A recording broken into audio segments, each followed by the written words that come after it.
Okay, this question is from 12345 something. You're asking, how do I get better in soccer? You say that you play defense and striker. You say that you toe peg quite a lot and that you're trying to stop. So there are three things that come to mind, yeah?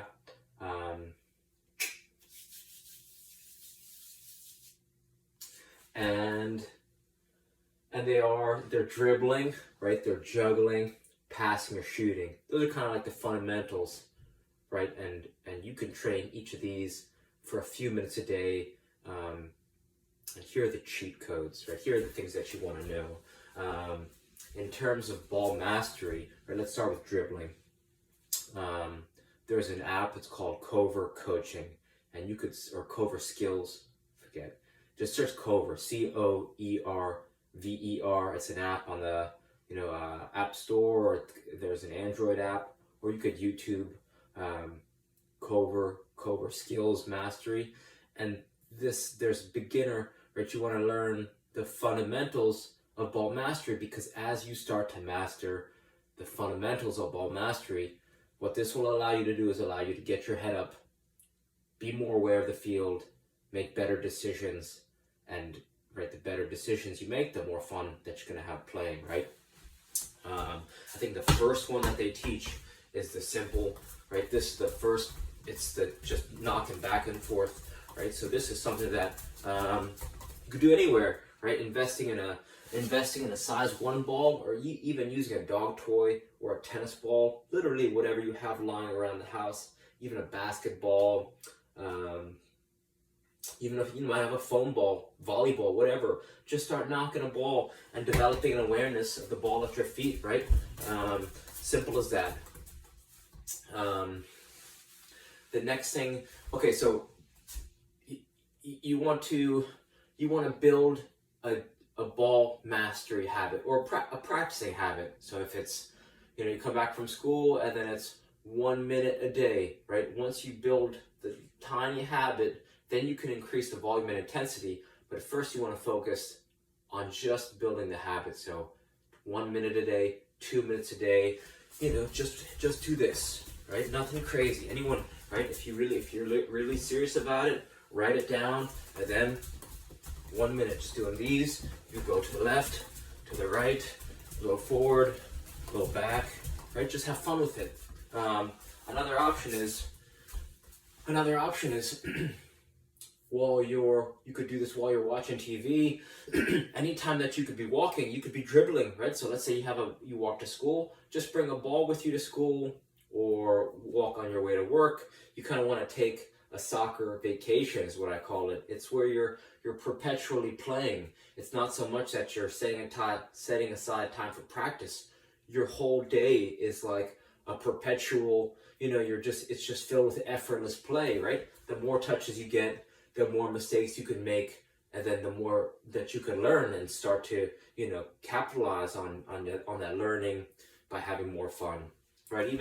Even in the World Cup final, right? Everyone was making mistakes, right? The best in the game, everyone was making mistakes. It's all about just having fun, right?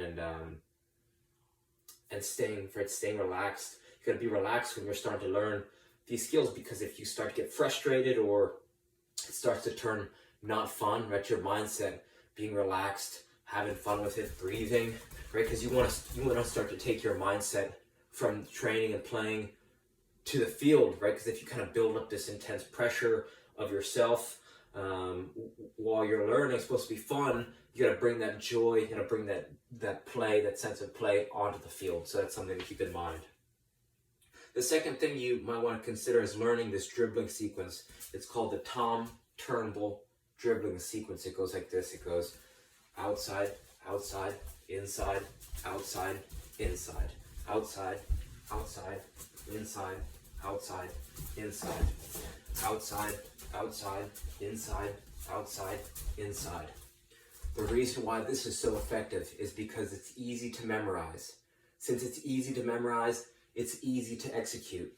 When you're practicing this, you want to say this out loud, and you want to go slow in the beginning, right? Slow is smooth, smooth is fast. Slow is smooth, smooth is fast. So this is another thing that you could do on top of the ball mastery moves, right? Few minutes, right? 1 to 2 minutes a day, develop the habit. You're not supposed to, you got to drill this over and over. And what's going to happen is it's going to turn into muscle memory, right? And the second reason why it's so effective is because you're going to start to combine, right? This is going to combine with other moves. So you could start to go like outside, outside, inside, outside, scissor, or outside, outside, inside, outside, chop, right? It's a connector of moves. It lays down this foundation where you're not really thinking about dribbling anymore. It just becomes second nature. So stacking together the two building blocks for dribbling, there's two different things. One is ball mastery, the other is dribbling sequences. And when you combine those together, you're gonna rapidly improve faster because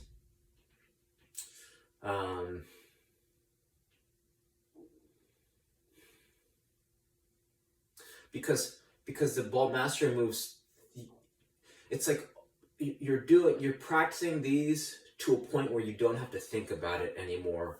And that's what's key, right? They took a brain scan of Neymar, and it showed that when he dribbled, he used like 10% less of his brain than anyone else that they scanned, which kind of means that it made sense, right? Because now he's devoting less time dribbling, which makes him so effective because he's practiced so much. So you want to kind of get into the state where it's becoming second nature, where you don't even have to think about it. That's why this word phrase is important. Outside, outside, inside, outside, inside, outside, outside, inside, outside, inside, outside, outside, inside, outside, inside. Once you drill that over and over, then you're going to become a much more effective dribbler. It's going to allow you to get your head up, make better decisions, right? The second thing is juggling, right? Not all the best jugglers are the best players, but all the best players are the best jugglers. So there's this game that was taught by this skills and drills trainer when I was young. This is 27 years ago. It's called the barrel game.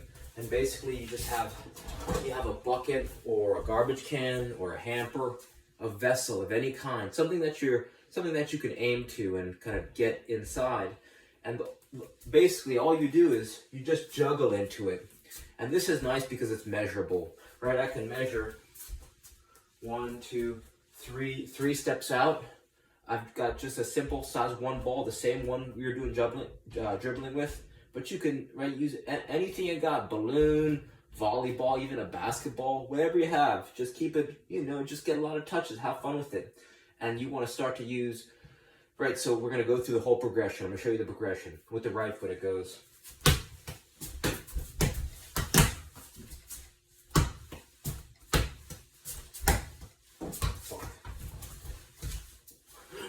One more time, let's see it.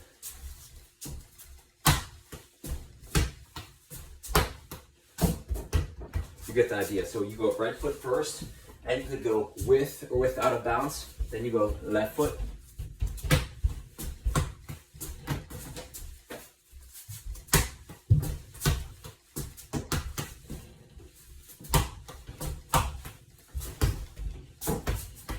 Then you go both feet alternating.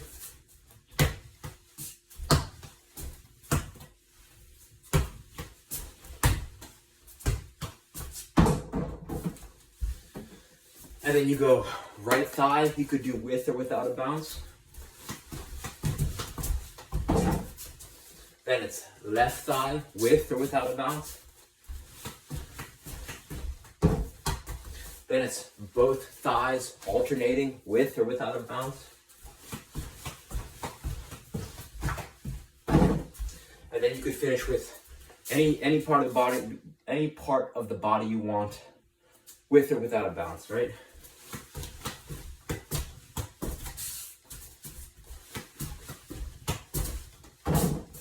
So that's a simple progression, right? It took me less than two or 3 minutes, right? And as you improve, you could start to take away the bounce. You could increase the distance you are from the barrel. You could start to put tennis balls in your hands. You could start to use a tennis ball to juggle with, right? So you could scale it down. You could use a balloon in the beginning, right? That's a great teaching tool.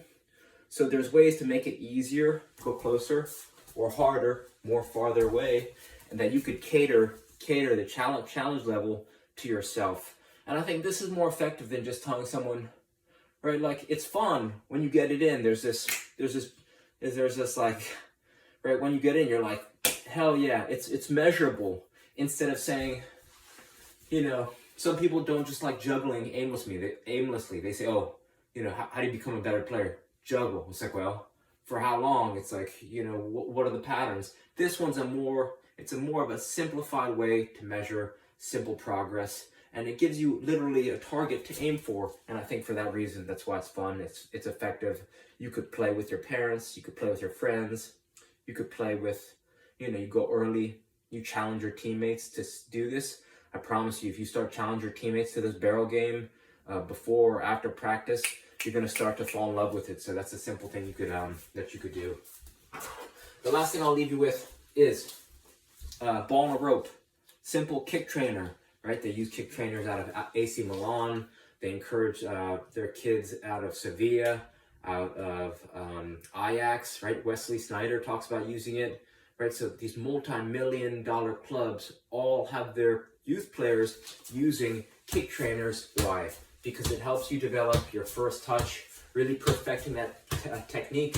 You said that you do a lot of toe pegs. So this is a way that's really going to help you develop your striking technique, not only for passing and shooting, but for trapping the ball. And this will carry over into juggling as well. It works your timing, your balance, your rhythm. It's such a simple tool. You know, you could rig this up with a jump rope or, you know, a size 1 ball. Someone told me that they just duct taped a ball to a jump rope and started using it. So, you know, there's a lot of options if you don't want to spend $24, which is how much this one cost. This is the SKLZ Solo Kick Trainer from Amazon. Lightweight, portable. My dog chews on it. So, you know, it's pretty versatile. I brought this ball, you know, you could bring this in 15 minutes. You could get close to 1,000 touches, right? There's not a lot of ways to do that in the comfort of your own home, right? That's more practices than some players get in an average practice. Or think about it, in an average youth game, players aren't getting more than a couple hundred touches a game, unless maybe if they're in midfield, maybe. So, you know, I talk about bring this ball to Paris, France, and just walking around the streets of Paris, right? If I could get 1,000 touches in 20 minutes, right? 1,200 touches in 20 minutes. That means I was walking around for close to 5-6 hours, Paris. I probably got close to 5,000, 6,000 touches effortlessly walking around. So that's the beauty and the simplicity of the simple ball and a rope. So, you know, you could cram months of training into days or weeks with this ball and a rope. So I think this, if you're going to invest in any training tools, this would be the one.